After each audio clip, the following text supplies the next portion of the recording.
So ayan guys, good morning. Ito po inyong lingkod, muling nagbabalik, Carry Works. So ito na po guys yung ating continuation sa ating troubleshoot, no. So ito po isang Nissan Navara D40. Ang problema guys ay low power, pero makikita natin sa dashboard na walang check engine. Hanggang 2000 RPM lang ang kayang i-revolution niya, no. So ito ngayon yung hahanapin natin kung ano ang naging problema, kasi sa tingin ko hindi gumagana yung ating turbo, kaya ganon. At dito guys ay titistingin natin itong suction ng ating turbo. So kung may higop, ayan, wala tayong nararamdamang higop guys, no? Kahit kaunti, wala. Kaya hindi tumataas yung kanyang linkage papunta sa turbo para magpapas. At dito yung pinaka-main niya ay tinesting din natin. So ayan, wala din. So walang suction talaga, no? Walang suction supply. Dahil wala tayong nakita doon sa itaas, kaya pumunta tayo dito sa ibaba kung nasaan yung pinaka-main talaga, no, na suction hose. Namamagitan lang yung ating boost actuator. So dito may nakita tayong isang hose na walang takip. Yan, so putol siya guys, no. So dito lalagyan natin siya ng remedyo kung ano ang gagawin natin dito. Kung papalitan natin ng may bara, kasi mahirap bumili ng ganyan. So dito ang ginawa natin ay nagputol tayo ng isang hose at nilagyan natin ng bara nang sa ganun ay tuluyang magsarado yung sumisingaw na linya. So dito, after nating maikabit yung ating hose ay wala pa rin, walang nangyayaring higop. So yan, kahit anong gawin natin, wala talaga guys, no? 0-0, wala talaga. So ang gagawin natin dito guys ay i-check natin itong ating turbo boost solenoid, no? Muna i-check natin yung socket. Titignan natin kung may supply na positive at negative, no? So ayan, makikita nyo na umilaw yung asol. So ibig sabihin meron siyang negative. So lipat naman natin yung ating linya. Ang hanapin natin yung kanyang positive. So ayan guys, makikita nyo umilaw yung pula. So ibig sabihin may positive at meron ding negative. So wala tayong problema sa linya. So titestingin natin ngayon ay ito mismong turbo boost solenoid. Yan, papalitan natin yan ng ibang parts para obserbahan natin kung siya nga ba talaga may problema, no? So dito meron naman tayong pang testing, kaya walang problema, no? So tatanggalin lang natin ito. So ayan, papalitan lang natin siya nitong ating test part. Ayan, so ito ipapalit natin, no? At dito ay ikabit na natin yung ating test part. So ayan na. So ang gagawin natin, testingin natin kung meron na siyang suction supply sa ating turbo guys, no.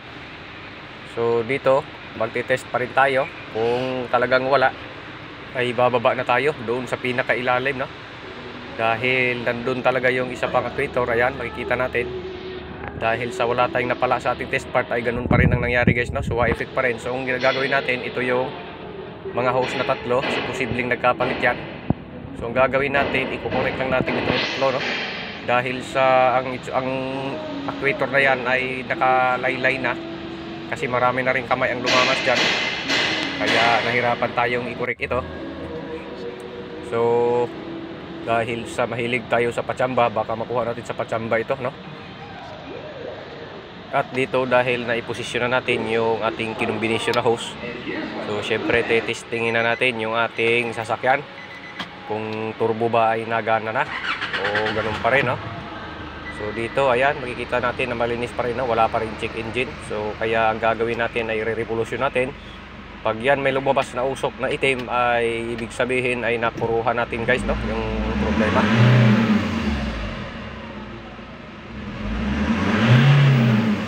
At dito guys, no, pag masdan nyo yung likod umitim, so ibig sabihin umusok. So ibig sabihin din gumana yung turbo. So yan ang gagawin natin ay siyempre wala nang patumpik-tumpik pa, alam ng kasunod. Carry Works, pasok! So yun guys, no, matapos nating i-correct yung pagkakabit ng hose doon sa ating boost actuator, no.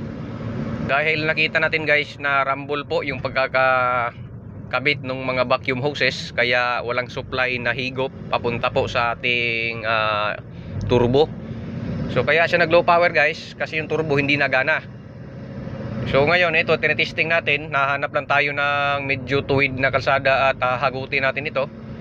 Pero dito guys ay tanaw ko na ayos na siya dahil sa umaabot siya minsan sa 3,000 RPM, no? Siyempre hindi tayo makabuhilo agad dito, gawa ng maraming sasakyan. So hahanap talaga tayo ng ano, kalsada kung saan siya makakabuhilo. Yan, kita nyo naman ang RPM, naabot na sa ganyan, no? So mamaya hahanap pa tayo ng tuwid. So abangan nyo lang guys, no? So dito guys, no, nakahanap tayo ng magandang kalsadang pagtitestingan. So dito, ayan, makikita natin na hindi na siya low power guys, no?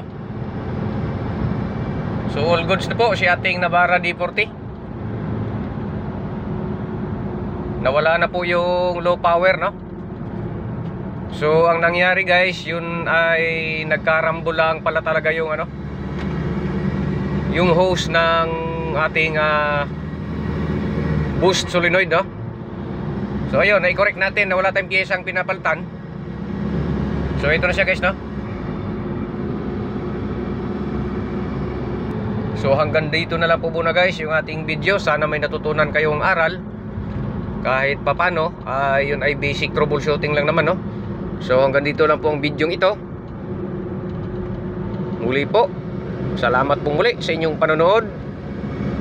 Muli po, inyong lingkod, Kerryworks.